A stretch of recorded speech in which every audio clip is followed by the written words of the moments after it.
నమస్తే, welcome to Telugu రాజ్యం. ప్రస్తుతం మనతో పాటు ఉన్నారు ఆర్టీఐ మాజీ commissioner, high court advocate doctor P Vijaya Babu గారు ఉన్నారు. సార్ నమస్తే. నమస్తే. ముఖ్యంగా ఏపీ విషయానికి వస్తే, ఏపీలో కొత్తగా ఇప్పుడు సోషల్ మీడియా నియంత్రణకు కొత్త చట్టాలు తీసుకురావాలని చెప్పేసి కూడా మాట్లాడుతున్నారు. అదేవిధంగా 5 మంత్రులతో కూడిన ఒక కమిటీ అయితే అధ్యయనం చేసే అవకాశం ఉందని కూడా చెప్పడం జరిగింది. హోంమంత్రి అనిత గారు ఈ అసెంబ్లీ మీద కూడా సోషల్ మీడియా గురించి మాట్లాడుతున్నారు, నియంత్రణ చట్టాలు రావాలని చెప్పేసి. ఏంటి సార్, ఇప్పుడు కొత్తగా చట్టాలు తీసుకొస్తే ఎటువంటి ప్రయోజనం ఉండే అవకాశం ఉంది? ముఖ్యంగా సోషల్ మీడియా చట్టాలు ఏం చెప్తా ఉన్నాయి, విదేశాల్లో అమలవుతున్న చట్టాల గురించి మీ ఎక్స్పీరియన్స్ ఏంటి సార్? దేనికైనా కూడా కొన్ని పరిమితులు ఉంటాయి, దానికి కాదనేది లేదు. అయితే దాన్ని అలుసుగా చేసుకొని వ్యక్తిగత స్వేచ్ఛను కబళించాలనుకోవటం, వాక్ స్వాతంత్రాన్ని కబళించాలనుకోవటం, అది నియంత్రిత పోకడలు తప్ప ప్రజాస్వామ్యంలో అది మనజాలదు. అదే రకంగా అసలు దేనికోసం ఒక సుదీర్ఘ పోరాటం, స్వాతంత్రోద్యమం ఇంత సుదీర్ఘ పోరాటం ఎందుకు సాగిందంటే స్వేచ్ఛ కోసం సాగింది. ఆ రోజున బ్రిటిష్ ముష్కరుల యొక్క నియంతృత్వ పోకడల మీద ఇంత సుదీర్ఘంగా చేసి మనమే కాదు, ప్రపంచంలో అనేక రాచరిక ప్రభుత్వాల నుంచి, నియంతృత్వ ప్రభుత్వాల నుంచి ప్రజాస్వామ్య దేశాలుగా ఎందుకు ఆవిర్భవించాయంటే కేవలం స్వేచ్ఛ కోసం. ఆ స్వేచ్ఛ లేకపోతే మనిషి జీవోత్సవం లాగానే సమానం అనమాట. అందుకోసం అటువంటి వ్యక్తి స్వేచ్ఛని కబళించాలి, నోరెత్తకుండా ప్రయత్నం చేయాలని అనుకోవటం అనేది అది సాధ్యమైనటువంటి విషయం కాదు. ప్రజాస్వామ్యం యొక్క ది బ్యూటీ ఆఫ్ డెమోక్రసీ ఏంటంటే డిసెంట్ అనేది ఖచ్చితంగా it's a part and parcel of the democracy. మనిషి ప్రభుత్వం యొక్క పనితీరును గురించి ప్రజలు తమకున్న అభిప్రాయాన్ని స్వేచ్ఛగా వ్యక్తం చేయటం. అండ్ మోర్ ఓవర్ ఏంటంటే మనకి 4th state of the democracy అని చెప్పేది మీడియా.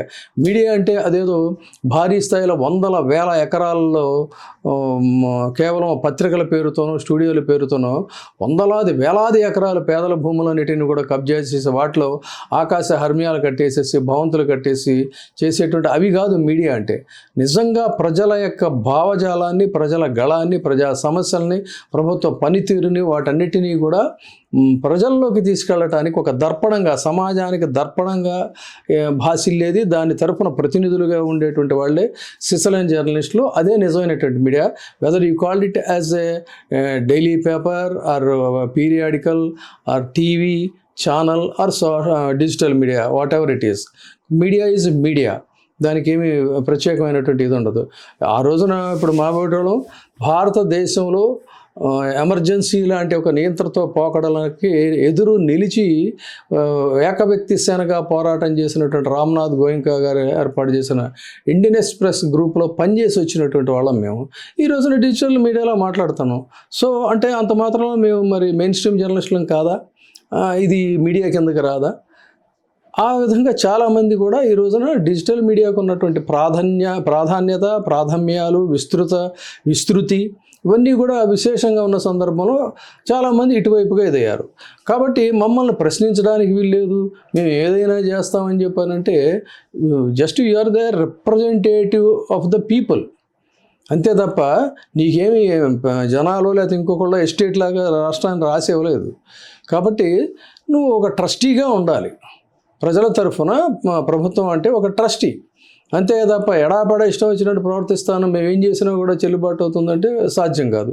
ఇక అసలు విషయానికి వద్దాం. మీ చట్టాలు తీసుకురావటం అనేటువంటిది సాధ్యం కాదని గమ్మత్ ఏంటంటే, ఏ రోజునైతే వీళ్ళు అదేదో కమిటీ అని చెప్పని అసలు ఆ చట్టం గురించి, లా గురించి కించిత్ అనుభవం లేనటువంటి వాళ్ళని ఒక కమిటీ అని చెప్పని వేసామని చెప్పి అన్నారు. వాళ్ళకున్న న్యాయ పరిజ్ఞానం ఏంటి?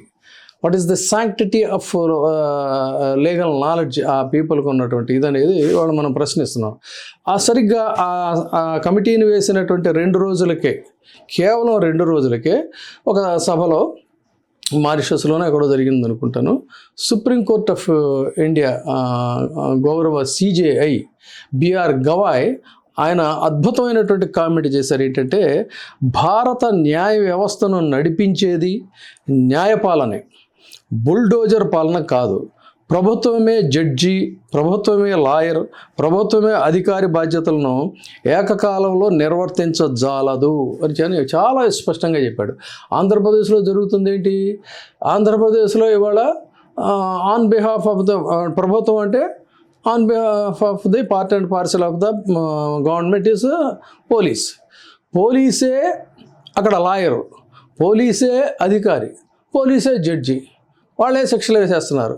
లేదు అన్నట్లయితే వాళ్ళకి ఆదేశాలు ఇచ్చేటువంటి మంత్రులు, వాళ్ళే నిర్వహిస్తుంది. అక్కడ ఎక్కడైనా అక్కడ ఒక ప్రొసీజర్ కానీ ఒక ప్రోటోకాల్ కానీ ఏమైనా ఉందా? లేదు. సో ఇలాంటి వ్యవహారాలన్నీ నడిపించడం కోసం అని చెప్పని ఈ చట్టాలను తీసుకురావాలనేటువంటిది వాళ్ళ ప్రయత్నం. అది సాధ్యం కాదు, ఎట్టి పరిస్థితుల్లో సాధ్యం కాదు. ఎందుకంటే ఇలాంటి అతి తెలివితేటలు ఉన్నటువంటి వాళ్ళు భవిష్యత్తులో నాయకులుగా, నేతలుగా ఏ దారి నుంచి అయినా వీళ్ళు ఎన్నికయ్యి రాజ్యాంగాన్ని భ్రష్టు పట్టించే ప్రమాదం ఉందని చెప్పని ఆ రోజున రాజ్యాంగ నిర్మాత అయినటువంటి బిఆర్ అంబేద్కర్ గారు కానీ, లేకపోతే ఇంకా ఇతరత్ర అందులో ఉన్నటువంటి మేధావులు కానీ, వాళ్ళు ఫండమెంటల్ రైట్స్ని ఎవరు కూడా టచ్ చేయడానికి వీల్లేదు. Preamble of the constitution also can be modified, but not fundamental rights. Fundamentals and రైట్స్ని మార్చేటువంటి ఇది రాజ్యాంగానికి కూడా లేదు అనే దాన్ని చాలా స్పష్టంగా చెప్పిన సందర్భం ఇది. భావ ప్రకటన స్వేచ్ఛ అనేటువంటిది ఫండమెంటల్ రైట్స్ భారత పౌరులకు ఇచ్చినటువంటి ఒక హక్కు. ఈ హక్కుని చట్టాల పేరుతోనో మరో పేరుతోనో దానికి జీవోలో లేకపోతే చట్టాలో తీసుకొచ్చి అది కట్టడి చేయాలనుకుంటే అది సాధ్యం కాదు. మనం గతంలో కూడా చూసాం, ఐటీ సెక్షన్ని ఇదే రకంగా ఎడాపెడా వాడేస్తూ ఉంటే సుప్రీంకోర్టు దాన్ని రిపీల్ చేసింది. రిపీల్ చేసిన తర్వాత కొంతకాలం సద్దుమడిగింది. ఈ మొత్తం సోషల్ మీడియాలో ఈ సెక్షన్ తరఫున ఎవరెవరైతే ఉన్న కేసులన్నీ ఎత్తిపడేసిండి అన్న తర్వాత ఎత్తేసేసారు. అయితే ఒకటి సోషల్ మీడియా కూడా వెర్రితలలు. ఏమైందంటే ఇవి చాలా చీప్ అయిపోయినాయి. ఇప్పుడు మొబైల్స్లో మాట్లాడేయటం, పోస్ట్ చేయటం, యూట్యూబ్లో వాటిలో వచ్చేసరికి సరిగ్గా ఒక లైన్ తప్పు లేకుండా రాయటం అనేటువంటి పనికిమాలిన వ్యధవలు కూడా ఈ మాటే అంటున్నాను. వాళ్ళు కూడా జర్నలిస్ట్ అవతారం వేసుకొని వికృత విపరీత పోకడలతో, చేష్టలతో, కారు కూతలు కోస్తూ వీడియోలు పోస్ట్ చేయడం అనేది ఇదైంది. కాబట్టి అది ఆ దుష్ట సంస్కృతిని ఖచ్చితంగా బాధ్యత కలిగినటువంటి ప్రభుత్వాలు కావచ్చు, సభ్య సమాజం కానీ ఎవరైనా సరే దీన్ని నిరసించాల్సిన అవసరం ఉంది. దానికి మనకి సరిపోయే చట్టాలు ఉన్నాయి. ఇప్పుడు కొత్తగా చట్టాలు తేవాల్సిన పని లేదు. స్ట్రిక్ట్గా మీరు వాడు ఎవరిని మన ప్రత్యర్థి మీద వాగాడా, మన వాళ్ళ మీద వాగాడా అనేది కాకుండా అది వాగుడే అనేటువంటి విధంగా నిష్పాక్షికంగా వ్యవహరిస్తే ఇప్పుడున్నటువంటి చట్టాలు చాలు. ఆ చట్టాలతోనే వాళ్ళ మీద చర్యలు తీసుకోవచ్చు. కానీ ఇక్కడ వాళ్ళ ఇంటెన్షన్ అది కాదు కదా. This is purely A mala fide intention. The intention behind the act is just to curb the opposition voice, to curb the professional journalists. అది ఇక్కడ జరుగుతుంది.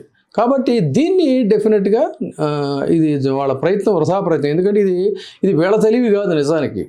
వీళ్ళు ఇలాంటి దారులు కోర్టులు ఎప్పుడైతే ఇక్కడ జరుగుతున్నటువంటి తంతుని గమనించి సరైనటువంటి చర్యలు కొన్ని కేసుల్లో స్ట్రిక్ట్లీ ఫస్ట్ ఏం చేశారు, సోషల్ మీడియా కార్యకర్తల మీద 111 సెక్షన్ పెట్టారు. 111 సెక్షన్ పెట్టడానికి వీలు లేదని ఎప్పుడైతే ఆనరబుల్ కోర్టులు డైరెక్షన్ ఇచ్చినాయో అది సాధ్యం కాలేదు. తర్వాత కాలంలో ఏం చేశారు, ఎక్కడ పడితే అక్కడ వాడి భావాలేమో హర్ట్ అయినాయి అని చెప్పిన వాళ్ళ కార్యకర్తలతో ఎక్కడ పడితే అక్కడ కేసులు పెట్టి స్టేషన్ల చుట్టూ తిప్పే పని చేశారు. అది కూడా దాని మీద కూడా కోర్టు జడ్జిమెంట్ ఇచ్చింది. ఒకే ఇష్యూకి సంబంధించి అన్ని చోట్ల అది సాధ్యం కాదు. అండ్ మరోవర్ థర్డ్ పార్టీకి అసలు సంబంధమే లేదు.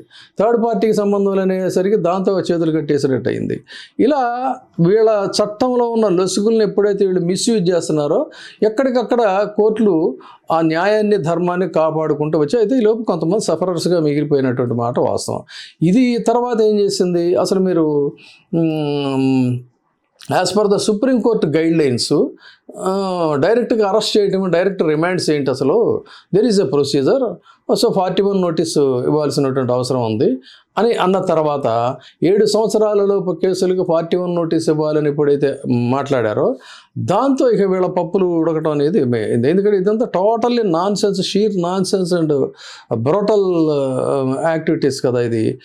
అప్పుడు ఏం చేసినాయి, 7 సంవత్సరాలు అంటున్నారు కదా, అసలు 7 సంవత్సరాల ఇంటి గోవాలేంటని ఆడి కారులో తీసుకెళ్ళి గంజాయి ప్యాకెట్లు పడేస్తే గంజాయి కింద వాడికి సిగరెట్ తాగే అలవాటు లేదని కుయ్యం మొర్ర అంటున్నాడు, టీ కాఫీలు తాగే అలవాటు లేదన్న వాళ్ళ మీద కూడా చాలా పాశవికంగా, అమానవీయంగా తీసుకెళ్ళి గంజాయి కేసులు పెట్టే పరిస్థితి వస్తే దీన్ని కూడా కోర్టులు గ్రహించి ఏకంగా వీళ్ళ అరాచకం ఎంత దారుణంగా ఉందని చెప్పని సిబిఐ ఎంక్వైరీ చేశారు. అది బహుశా త్వరలో వస్తుంది, ఏం జరుగుతుందో తెలియదు.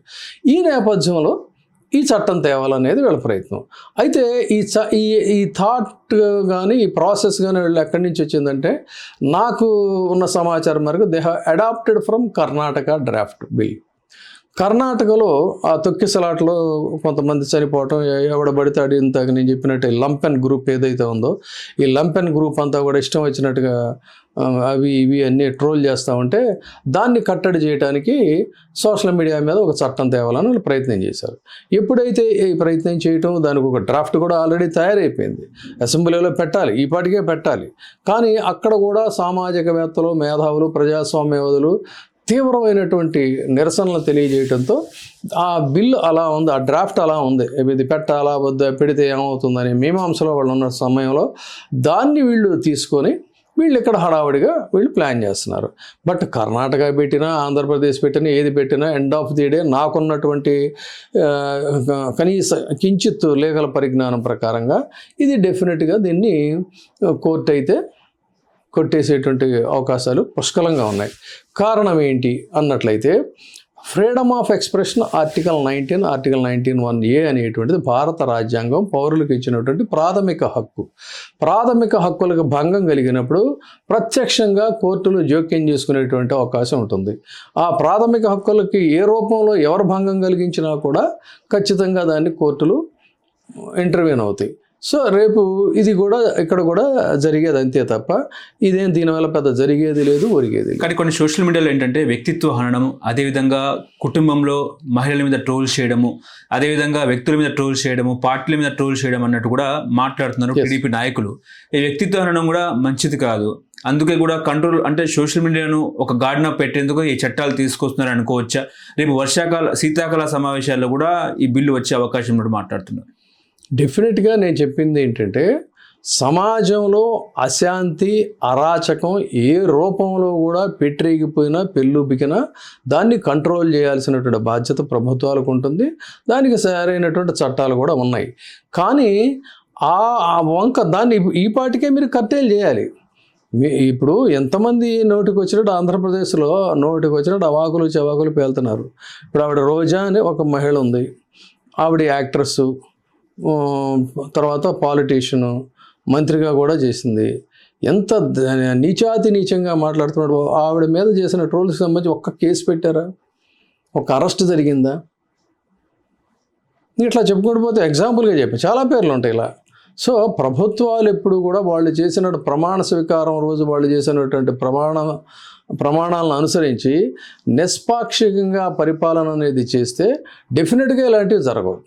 ఒకవైపు ఏమో మీ పక్కన లంపెన్ గ్రూప్ని పెట్టుకొని వాళ్ళతో చండాలపు వాగుళ్ళని వాగిస్తూ, ఇంకొక వైపు మీరు మాట్లాడడానికి వీళ్ళేదో చట్టాలు చేస్తామంటే ఎలా సాధ్యం అవుతుంది? అది law is law, equality for all, law for all. అంటే కోర్టులు అరెస్ట్ చేసే ముందు 41A నోటీసులు ఇవ్వాలని చెప్పేసి కూడా కోర్టులు చెప్తా ఉంటే ప్రభుత్వం ఎందుకు ఈ నియమాన్ని ఉల్లంఘిస్తుందంటే ఏం చెప్తారు? అదే చెప్తున్నా. ఇప్పుడు రేపు సిబిఐ ఎంక్వైరీకి ఆల్రెడీ ఆర్డర్ ఇచ్చారు, అది వస్తుంది. వచ్చిన తర్వాత వ్యవహారం ఏంటనేది తెలుస్తుంది. అంటే కోర్టులు ఇప్పుడు ఇందాక ఆయన జస్టిస్ గవాయ్ గారు చెప్పినట్టుగా కోర్టులు చేయాల్సిన పని కూడా పోలీసులే చేస్తున్నారు, అంటే ప్రభుత్వమే చేస్తుంది. కోర్టులు నిర్వహించాల్సినటువంటి పాత్ర వీళ్ళు చేస్తే ఎలా ఉంటుంది? ఎవరు చేయాల్సిన పాత్ర వాళ్ళు చేయాలి, అంతే తప్ప అదర్వైజ్ ఏంటి? ఆయన ఏమన్నారు, దీన్ని బుల్డోజర్ పాలన అని చెప్పి అన్నాడు. సో ఈ బుల్డోజర్ పాలన అనేది కాదు, న్యాయ వ్యవస్థని పాలించాల్సింది న్యాయ వ్యవస్థే. ఇంకొకటి ఇంటర్వ్యూన్ అవ్వడానికి వీల్లేదు ఇందులో. ఇక్కడ ఆంధ్రప్రదేశ్లో జరుగుతుంది ఏంటి? పూర్తిగా అదే జరుగుతూ ఉంది. సోషల్ మీడియాలో యాక్టివిస్టుల మీద మీరు ఇందాక అన్నట్టు సెక్షన్ 311 ప్రయోగించి వాళ్ళ యొక్క హక్కుల్ని హరిస్తుందా అంటే ఏం చెప్తారు ప్రభుత్వం? హరించిందా సంగతి చూసాం కదా, మనం బహిరంగంగా చూసాం కదా. 311 అనేటువంటి సెక్షన్ దేనికోసం పెట్టారు? 311 ఏం చెప్తా ఉంది? తర్వాత వాళ్ళు ఎవరు? అల్పజీవులు వాళ్ళు. వాళ్ళకి ఏదో ఒక నాయకుడి మీద అభిమానం ఉంది, లేదు ఒక నాయకుడి మీద అసంతృప్తి ఉంది, వ్యతిరేకత ఉంది, దాన్ని వ్యక్తీకరించారు. ఆ వ్యక్తీకరణలో చట్ట పరిధిని ఉల్లంఘించి పరిధి దాటి మాట్లాడినప్పుడు దాని మీద డెఫినెట్గా సెక్షన్స్ ఉన్నాయి పెట్టుకోవడానికి. ఆ సెక్షన్ కింద పెట్టండి, వాళ్ళని శిక్షించండి. అంతేగాని త్రిపులను పెట్టడం ఏంటి? ఓకే. తర్వాత మరీ దారుణంగా అసలు ప్రభుత్వాల మీద ప్రజలకు నమ్మకం ఎక్కడ ఉంటుందండి? రోడ్డు మీద భార్యతో పాటు వెళ్తున్నాడు ఎత్తుకొని వెళ్ళిపోతే సివిల్ డ్రెస్లో వస్తే ఏంటి అసలు? అది డెమోక్రసీ అనేది? ఇప్పుడు సోషల్ మీడియా లాంటి వ్యవస్థని కంట్రోల్ చేయడానికి లోకేష్ గారితో కూడిన 5 మంత్రుల కమిటీ అవసరమా? ఒకవేళ కమిటీ ఏర్పడితే సోషల్ మీడియా కంట్రోల్ని నిజంగా కట్టడి చేయడం సాధ్యమా అంటే ఏం చెప్తారు? అదే ఇప్పుడుదా చెప్పింది కూడా అంతా అదే నేను. So tomorrow court will decide is it right on their part or not. Court will decide, okay, మనం కాదు. అది that is not at all right on their part అని చెప్తున్నా నేను. ఇష్టారాజ్యం కింద 5 సంవత్సరాలు జనరంజకంగా పరిపాలించండి బాబు అని చెప్పిన ప్రజలు అధికారం ఇస్తే what is this bloody vengeance politics?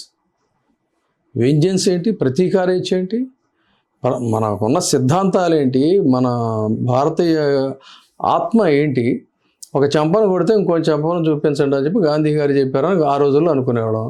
ఇప్పుడు ఆ చెంప ఈ చెంప కాదు, మొత్తం 4 చెంపలు పగల కొడతామని చెప్పేటువంటి పరిస్థితి వచ్చింది. సరే, అది వేరే సంగతి. కానీ నిరంతరంగా కుర్చీలో కూర్చున్న దగ్గర నుంచి ఇదే పని, ఎవరిని లోపలేద్దామా, ఎవరిని చేద్దామా, ఎవరిని అరెస్ట్ చేద్దాం, ఇదే. అంటే ఆ మైండ్ సెట్ ఎలా తయారైపోయింది? పూర్తిగా ఒక ప్రతీకారేచ్ఛతో రగిలిపోయేటువంటి వ్యక్తికి బ్యాలెన్స్ ఆఫ్ మైండ్ ఉండదు. అటువంటి వాళ్ళు పరిపాలనకు పూర్తిగా అనర్హులు. వాళ్ళు పరిపాలన చేయడానికి పాలకుడికి ఎప్పుడు కూడా సహనం, సౌశీల్యం, సౌహార్దం, సౌమనస్యం ఇవన్నీ కూడా ఉండాలి. క్షమాగుణం ఉండాలి అన్నిటికంటే మించి. అది నాయకుడికి ఉండాల్సినటువంటి లక్షణం. ఓకే. ఇప్పుడు సోషల్ మీడియాలో ఈ పార్టీకి సంబంధించిన సభ్యులు ఆ పార్టీకి ఉన్న సభ్యులు ఈ పార్టీకి తిట్టుకోవడమే సరిపోతున్న పరిస్థితి. గతంలోనేమో వైసీపీ ప్రభుత్వంలో ఉన్నప్పుడు టీడీపీ సోషల్ మీడియా బహిర్గతంగా కూడా కామెంట్ చేసింది. అప్పుడు ఇష్టం వచ్చినట్టు కూడా టీడీపీ వాడుకుంది. దాన్ని ఇప్పుడు వాళ్ళు అధికారంలో వచ్చినారు. అప్పుడు లేని కట్టడి నియంత్రణ ఇప్పుడు ప్రభుత్వంలోకి వచ్చిన తర్వాత ఎందుకు అంటే ఏం చెప్తారు? అంటే సోషల్ మీడియా వారియర్స్ అసలు అక్కడ పార్టీల ప్రస్తావన కాదు. ఈ రకమైనటువంటి లంపెన్ గ్రూప్ని వైసీపీ ఎంకరేజ్ చేసినా తప్పే, టీడీపీ ఎంకరేజ్ చేసినా తప్పే, ఇంకెవరు ఎంకరేజ్ చేసినా తప్పే. ఇది సభ్య సమాజం. ఈ సభ్య సమాజంలో ఒక సభ్యత, సంస్కారం, సంఘ కట్టుబాట్లు అనేవి ఉంటాయి. అవి లేనటువంటి వ్యక్తులకి మీరు వాళ్ళని ఈ వైట్ కాలర్ గ్రూపులోకి తీసుకొచ్చి వాళ్ళని ఇందులో పెట్టి వాళ్ళతో ఈ అతి దారుణంగా చండాలంగా మాట్లాడించడం అంటే ఇంకా దానికి మళ్ళీ మీరే చట్టాలు తెచ్చి కట్టడి చేస్తామంటే ఎలా కుదురుతుంది ఇది? ఓకే. ఇప్పుడు కేంద్ర ప్రభుత్వం తీసుకొచ్చిన ఐటీ చట్టాలను కూడా సుప్రీంకోర్టు కొట్టేసింది. ఎస్, అదే స్టార్టింగ్ రిమార్క్స్ అన్నది అదే కదా నేను. అవును. సో ముఖ్యంగా విదేశీ చట్టాల్లో కూడా సోషల్ మీడియా మీద ఎటువంటి ఆంక్షలు ఉన్నాయంటే ఏం చెప్తారు సార్? విదేశాల్లో ఎక్కడైనా సరే ఇప్పుడు దానికి సంబంధించి మనకి ఉన్నాయి చట్టాలు అని చెప్తున్నా నేను అన్నది అదే. ఆ చట్టాలని మీరు సజావుగా నిష్పాక్షికంగా మీరు ఇంప్లిమెంట్ చేస్తే చాలు తప్ప మీకు కావలసిన రీతిలో మీకు కావలసిన వాళ్ళని అణిచివేయటం కోసం ప్రత్యేక చట్టాలు తీసుకొస్తానంటే అది చల్లదు. న్యాయస్థానాలు చూస్తూ ఊరుకో. ఓకే. అంటే ప్రభుత్వం తీసుకొస్తున్న సంక్షేమ కార్యక్రమాల మీద మాట్లాడొచ్చు, నో ప్రాబ్లం. కాకపోతే ఏంటంటే విమర్శ చేస్తే కానీ సరైనది కాదన్నట్టు కూడా మాట్లాడుతున్నారు. అసలు విమర్శ చేయడం అనేటువంటిది ప్రజాస్వామ్యంలో ఒక పార్ట్ అని చెప్తున్నా. డిసెంట్ వ్యక్తం చేయటం అనేటువంటిది ఇప్పుడు అసలు మన సెటప్, లెజిస్లేచర్ సెటప్ ఏంటి చెప్పండి? అధికార పక్షం, విపక్షం దేనికి ఉంది? దేనికోసం ఉంది? ప్రభుత్వం చేసేటువంటి తప్పులను ఎత్తి చూపించడం కోసమే ఆ సెటప్ అనేటువంటిది ఉంది. అదేవిధంగా మీడియా దేనికోసం ఉంది? మీడియా అంటే భజన చేయడానికి. ఆయన ఇంద్రుడు, ఆయన చంద్రుడు, ఆహా ఓహో జనాలు ఇదైపోతున్నారు, అద్భుతం, అమోఘం, అసలు ఎప్పట్లో ఇలాంటి నాయకుడు మనం ఎప్పుడు కూడా చూడలేదు, ఈ పనికి మాలిన చెత్తంతా రాయడానికి మీడియా అనేది ఉంది. మీడియా ఉన్నది దేనికి? ప్రజల యొక్క మనోభావాలను వ్యక్తీకరించడానికి, ప్రజలని ఇష్యూస్ మీద అవసరమైనప్పుడు వాళ్ళని చైతన్యపరచడం కోసం అని చెప్పని, వాళ్ళకి దిశానిర్దేశం చేయడం కోసమని, భాషని, భావాలని, సంస్కృతిని పరిపుష్టం చేయడానికి దానికోసం ఉంది మీడియా. అంతేగాని ఇప్పుడు జరుగుతున్న ఎంత చండాలపు వ్యవహారం అంటే అసలు కనీసం వాళ్ళకు ఒక మానవత్వం లేకపోతే మనం ఒక జర్నలిస్టులు అనేటువంటి ఒక భావన కానీ లేదు అంటే ఆత్మాభిమానం కానీ ఇలాంటివి ఉంటే ఇంత పెద్ద ఆంధ్రప్రదేశ్లో వాడు దొంగ సారాయి ఫ్యాక్టరీ పెట్టాడు ఏకంగా. దొంగ సారాయి ఫ్యాక్టరీ పెట్టి వేలాది మంది జనాల యొక్క ఆరోగ్యాలని అతి దారుణంగా పాశవికంగా ఆ స్పిరిట్ వాళ్ళ నరాల్లోకి చొప్పించి వాళ్ళ ఆరోగ్యాలు పాడు చేసి వాళ్ళ రక్తాన్ని కోట్ల రూపాయల కింద మార్చుకుంటూ ఉంటే ఇది పెద్ద సంచలనాత్మకమైనటువంటి స్కాము. ఇదే జగన్మోహన్ రెడ్డి హయాంలో జరిగి ఉంటే గోరంతలు కొండంతలు చేసి ఓహో హడావిడి హంగామా చేసేవాళ్ళు. ఇప్పుడు తీసుకెళ్ళి వాళ్ళని అరెస్ట్ చేస్తే లోకల్ పేజీలో రీజనల్ పేపర్లో సింగిల్ కాలం వార్త వేసాడంటే ఇది ఏ తరహా జర్నలిజం, ఏ బాపత్ పత్రికలు ఇవి అని ఒకసారి ఆలోచించుకోండి మీరు. ఓకే, మీరు జర్నలిజంగా ఉన్నప్పుడు సోషల్ మీడియా కట్టడి ఈ రకంగా ఉండేనా? అసలు స్వీయ నియంత్రణ అనేది మాకు ఉండేది. ఓకే, స్వీయ నియంత్రణ. ఒక వార్తను వేసేటప్పుడు కొన్ని ఇన్సిడెంట్స్ లాంటివి ఏదైనా జరిగినా, కులాల ప్రస్తావన రావాలన్నా, మతాల ప్రస్తావన వచ్చినా, లేదు ఒక మహిళకి ఏదన్నా జరగరానిది ఏదైనా జరిగినా చాలా అతి జాగ్రత్తగా ఆ పదజాలాన్ని కానీ, హెడ్డింగ్లు కానీ, ఆ ప్రచురించేటువంటి ఆ ప్లేస్మెంట్ కానీ, వీటన్నిటి మీద కూడా మేము చాలా జాగ్రత్తగా వ్యవహరించేవాళ్ళం. తర్వాత అక్కడే మాకు ఒక స్వీయ నియంత్రణ కూడా ఉండేది. ఎవరికాళ్ళకి ఆ సెల్ఫ్ కంట్రోల్ అనేది ఉండాలి. అది జర్నలిజం అంటే, ఇది కాదు. ఓకే. హలో, తెలుగు రాజ్యం ఛానల్ చూస్తున్నారా? సామాజిక రాజకీయ జీవన చిత్రణే తెలుగు రాజ్యం. అతిశయోక్తులు అసత్యాలు ఉండవు. రాజకీయ కోణం కాదు, ప్రజా కోణమే కొలబద్ద. తెలుగు రాజ్యం వీక్షణ మీ ఉత్తమ అభిరుచికి నిదర్శనం.